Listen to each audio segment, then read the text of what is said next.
Juan Antonio, vi tu libro, recibí tu libro sobre los faros uruguayos. ¿Son 12 los faros uruguayos? Son 12. Son 12.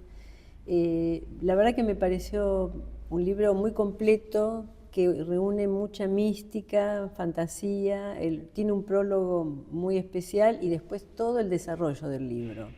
Porque hablar sobre los faros es un tema muy vasto y poca gente incursiona, ¿no? Tú sabes que pertenezco a la Academia Uruguaya de Historia Marítima y Fluvial. Sí. Y ese motivo me llevó a, después de haber escrito sobre naufragios, mirar la contrapartida. Por un lado el naufragio, que estoy incluso escribiendo otro libro ahora más completo, pero también los faros son un poco la contracara. Y estando en la Academia Uruguaya de Historia Marítima y Fluvial, encontré un material muy propicio y sobre todo compañeros dispuestos a trabajar en equipo. Porque hay libros que merecen tener un equipo atrás. Sí. Cada faro es distinto, tiene su personalidad, no solo a través de sus luces y de su forma y de su contexto, sino que a través de su propia historia y el lugar donde se encuentra.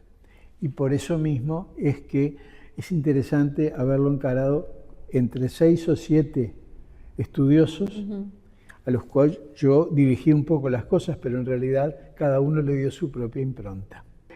Es unitario, pero a su vez tiene sus particularidades. ¿Y los faros uruguayos continúan con luz? Porque hace varios años, en el 2005, una amiga artista de Chile me envió un mensaje, me envió una noticia en realidad, que decía próximamente los faros se van a apagar, apagarán sus luces porque existe el GPS y ya no serán necesarias. Y esa luz a mí, apagar esa luz me pareció tristísimo, ¿no? Pero creo, no sé si en el prólogo o en alguno de los capítulos tú mencionas lo del GPS y la necesidad de esa luz, ¿no? De faro. Yo no sé cómo están los faros en Uruguay. Los sistemas coexisten porque evidentemente el modernismo llegó y la mayor parte de los faros están electrificados por energía solar. Claro. ¿No? Entonces ese gran adelanto de la generación de energía limpia, digamos, se aplica a los faros, evitando el tedioso trabajo de los fareros. Pero al mismo tiempo el faro sigue funcionando como en tiempos anteriores, modernizado, pero sigue funcionando, con menos personal, pero sigue funcionando, porque su mensaje de luz, desde el punto de vista psicológico, le infunde mucho mayor tranquilidad a un marino que el simplemente guiarse por un maravilloso GPS. Claro. El marino dirá, el GPS muy bien, está muy bien, es interesante, le creo, pero allá está la luz del faro. Claro. Esa imagen o ese párrafo en tu libro me pareció interesantísimo a mí. Yo soy artista, comencé a hacer, creo que en el 2010, una serie que se llama Proyecto Farus, la luz que guía el destino de los hombres, y esa especial mención que tú haces me pareció fantástico, porque en esta época contemporánea tan especial que vivimos, bueno, se imagina uno que el GPS puede solucionar un montón de cosas, que lo soluciona, pero esa luz muy especial, claro, es una luz física, una luz que uno la ve, la puede concretar visualmente, y entonces sigue siendo necesaria en realidad, porque es como una señal que se llega y es una señal humana, ¿no? Claro, es muy distinto, es un poco la parte tecnológica, llega en forma racional y uno lo acepta. Pero la luz de un faro o el mensaje de un amigo o la llamada de alguien, donde hay una referencia humana atrás, a uno le da otra tranquilidad, le da otra fuerza. Por eso hay faros que, si bien han dejado de estar tripulados, así es como los llaman a los faros por el personal, hay faros como, por ejemplo, uno de los más interesantes que me ha fascinado es el faro de la isla Farallón, que cada vez que vienes de Buenos Aires o vas de Colonia a Buenos Aires en el buquebús, pasas muy cerca. Ese faro, por las características especiales que tiene la isla, que se llama la isla Farallón, totalmente rodeada de restingas, hace que prácticamente sea muy dificultoso llegar. Y por eso es que una vez que se electrificó por energía solar, se ha abandonado, digamos. Pero el faro sigue funcionando y una vez por mes van a controlar los ajustes, en fin, y a revisar que todo se mantenga en orden. Tenía como curiosidad de preguntar cuál podría ser el faro icónico del Uruguay, y creo que puede ser el Cabo Polonio, quizás. Sí, sí podemos hablar de faro icónico por muchos motivos. Primero, porque es el lugar donde se han producido más naufragios. Es en las inmediaciones del Cabo Polonio. El Cabo Polonio está también secundado y rodeado por las islas de Torres, que son pequeñas, son todas pequeñas islas, pero es un punto especial de la costa, y a partir del Cabo Polonio se enfila más hacia el oeste para entrar directamente, para enfilar hacia la entrada del Río de la Plata.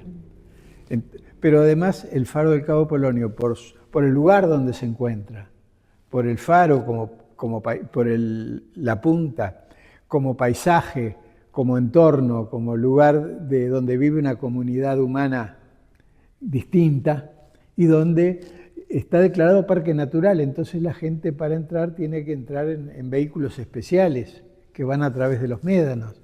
Entonces todo eso le da un aire al paisaje que rodea al faro. Pero en sí mismo el faro es un faro de extraordinaria belleza, que parece emerger de entre las rocas. De un lado los lobos marinos aullando, del otro las rocas y en el medio el faro. Es muy mágico realmente. Es muy mágico, ahí claro. Está, una expresión que se le aplica a los faros. A los faros, sí. Tienen magia. Tienen magia, sí. Magia de día por la belleza en el paisaje y magia de noche por el mensaje que transmiten. Sí. Yo cuando empecé como artista a fotografiar faros, bueno, de distintas partes del mundo, me acuerdo que leí un librito de Virginia Woolf que se llama Al Faro. Es un cuento pequeño de una familia que vive frente a un faro en la costa y siempre quiere llegar al faro, ¿no? Y entonces el libro termina cuando finalmente se suben a un bote y llegan al faro, cuando el ojo abre la luz nocturna y los ilumina. Los ilumina. ¿Hay un primer faro? Hay un primer faro. Como todo en el mundo y en la vida, siempre hay un primer paso. En este caso hay un primer faro y con una peculiaridad muy interesante. Los faros nuestros, los del Río de la Plata y los de muchas regiones de América del Sur, son casi contemporáneos con los grandes faros del mundo. Salvo el faro de Alejandría, los famosos faros de Génova, de Cordobán u otros faros que son de siglos anteriores. En realidad el verdadero furor de los faros en el mundo para facilitar la navegación fue de fines del siglo XVIII y principios del XIX. Y en el Uruguay tenemos como primer faro el faro del Cerro de Montevideo. Ah, plena ciudad, de algún modo. De algún modo. Es el cerro que identifica y que le da nombre a la ciudad. Y te voy a decir más, este detalle es interesantísimo. La fortaleza que existe en el cerro se construyó para proteger el faro. En 1802 se inaugura el primer faro del Uruguay y el primer faro del Río de la Plata. O sea que ese fue un faro, como premonitorio de todo lo que vendría después. Porque las autoridades españolas venían las autoridades criollas, digamos, criollas no, españolas de América, claro, o sea, de Buenos Aires, del Consulado de Buenos Aires y del apostadero de Montevideo, venían reclamando la existencia de un faro guiando la entrada al puerto de Montevideo. Había un punto de quiebre en el que se viene por el Río de la Plata y se enfila, y claro, de noche no se veía. Claro. Y hay infinidad de naufragios frente a las costas montevideanas, que precisamente en un libro lo he estado registrando, que con eso se demuestra que era imprescindible la existencia de un faro. Y qué mejor altura que utilizar la del cerro, una altura natural. En muchas partes del mundo, sobre todo en Grecia, en Malta, en otros, los faros están arriba de cierta montaña. Claro. O sea, aprovechan la altura natural y entonces ya no importa que el faro tenga la torre. Entonces, en el Cerro de Montevideo se construye, en 1802 se inaugura el primer faro. Y a partir de entonces empiezan, y está bien tratado en el libro, un poco las discusiones, lo que se llama la lucha de puertos. Entre Buenos Aires, la capital virreinal, la ciudad importante, la ciudad con su comercio, con su abolengo, con su tradición, y por otro lado, Montevideo, que teóricamente con su bahía natural era el mejor puerto. Buenos Aires no tiene faros. No. Tiene faros, pero ya hacia el sur. Hacia el sur.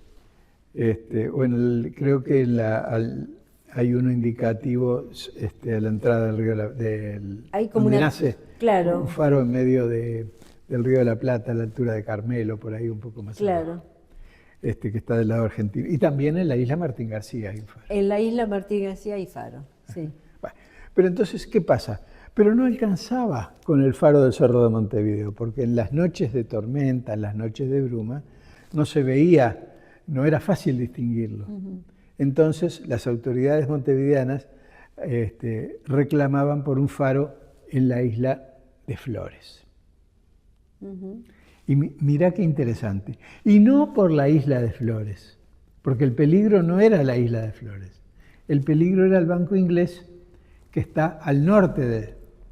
Pero como no se podía instalar un faro en el Banco Inglés, claro. La forma de avisar que existía un peligro más lejano era una luz en la isla de Flores. Y después de este faro de la isla de Flores, a medida que van produciéndose en la navegación en el Río de la Plata naufragios y embestimientos de barcos y todo eso, van surgiendo faros en los lugares más apropiados. En 1857 surge el faro en Colonia del Sacramento. Atrás de cada faro hay una historia interesante.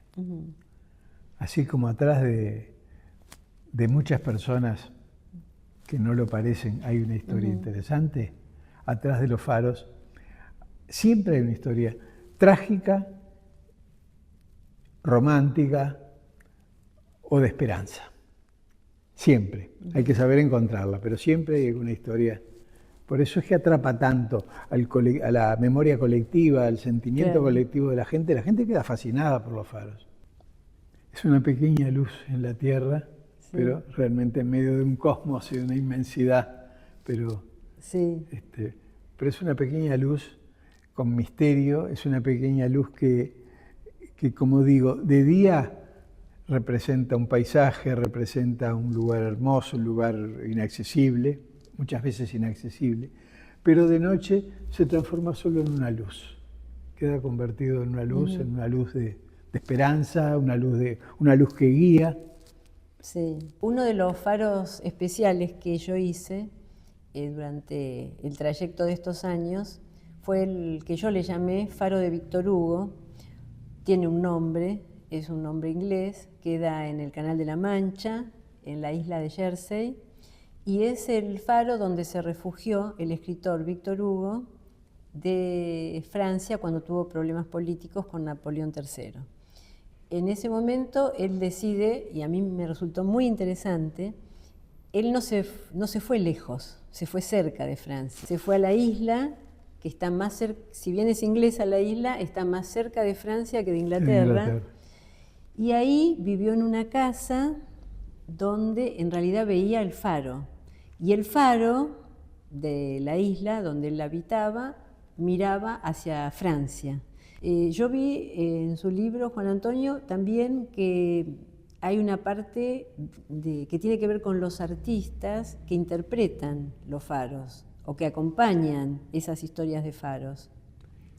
Bueno, primero permíteme decir que me encantó esa referencia que hiciste a la del faro de la isla de Víctor Hugo. ¿Por qué? Porque creo que un artista cuando tiene que no solo buscar el lugar apropiado, sino también conocer un poco la historia de los lugares. El artista tiene que tener una idea cabal y completa para poder transmitir a través de la imagen, ¿no? Respondiendo a lo que tú me decías, cuando escribí el libro sobre los faros del Uruguay, me sorprendió la cantidad de pintores y de fotógrafos que toman los faros como motivo. Conozco muchos de ellos. A mí me gusta ser amigo de los pintores, conversar, y los invité a que cada uno dibujara un faro distinto. Incluso están dibujados 13 faros y hay 12. Ah, ¿y el último es imaginario? No, en un tiempo, ahora ya no, pero hasta hace unos 20 años, existía lo que se llamaban los pontones. Los pontones eran viejos barcos transformados para colocar una especie de pequeña torre de madera con luz, que se anclaban en los lugares peligrosos, como por ejemplo en el Banco Inglés. Enrique Vivo, Howard, que pinta el pontón del Banco Inglés. Y se ve un barco naranja con una luz arriba, y toda la efervescencia que se despierta en el agua cuando hay un bajo, cuando hay poca profundidad. Claro. Se ve como que el mar hierve. Bueno, es una estupenda imagen y esa aparece en el libro. Me parece muy interesante por ahí tocar el tema del patrimonio, ¿no? Porque los faros son patrimonio, ¿no? Y como eso hay que cuidarlos, protegerlos, son elementos importantes. En nuestro país, supongo que en la Argentina también, y creo que en todas partes del mundo, los faros están declarados Patrimonio Histórico Nacional. Claro. No se los puede modificar ni se puede realizar reformas sin autorización de la Comisión del Patrimonio. Eso es muy importante porque de esta forma se contempla el valor histórico que tienen, el esfuerzo brutal que significó construir un faro a mediados del siglo XIX. Hoy, cuando pasamos y vemos un edificio de 40 pisos, sí, construido prácticamente en 6 meses, sí, o en un año, sí, con estas técnicas nuevas de la arquitectura, pensamos que fácil habría sido instalar un faro arriba de este edificio. Sin embargo, a mediados del siglo XIX, levantar una torre era muy difícil. Primero, porque los lugares donde se encuentran los faros son generalmente lugares apartados. Exacto. Segundo, porque son lugares desprotegidos, lugares de viento y de tormenta. Tercero, porque no se contaban con elementos estructurales de hierro como para poder edificar las torres como se podrían edificar hoy en día. Entonces fue un esfuerzo brutal, un esfuerzo terrible de gente, de trabajo, de horas, de dinero, invertido en la construcción de las torres, que a veces eran hasta más difíciles incluso que conseguir el equipo lumínico. Claro, porque había que trasladar materiales. Generalmente no había en nuestra zona, ni en la Argentina, no se conocía el tipo de Portland como ahora, y se traía lo que se llamaba la tierra de Roma, que era una especie de cal existente en Italia, y con eso están construidos la mayoría de los faros. Entonces, es como que era un trabajo impresionante. La situación patrimonial atiende un poco a valorizar esas dificultades en la construcción, a dar valor a ese terrible esfuerzo de la gente durante años. Para redondear, nosotros tenemos el Barolo en Buenos Aires, haciendo como un ejercicio de imaginación, digo, ¿no? El Barolo, y ustedes tienen el Palacio Salvo, que tuvieron como un pequeño faro, ¿no? En la imaginación. En la imaginación, ¿no? En la imaginación del constructor, que dicho sea de paso era un hombre que tenía una concepción mística y una concepción esotérica. Por algo tanto en el Barolo como en el Salvo existe determinado tipo de símbolos. Él pensó en unir ambas capitales del Plata a través de la luz. La luz es lo que une, la oscuridad es lo que separa. ¿no? Y me gustaría terminar, o por lo menos no sé si terminar, pero sí hacer la reflexión que siempre tengo guardada en el corazón. Un faro advierte del peligro. La continuidad de los faros te señala un camino salvo para llegar a buen destino.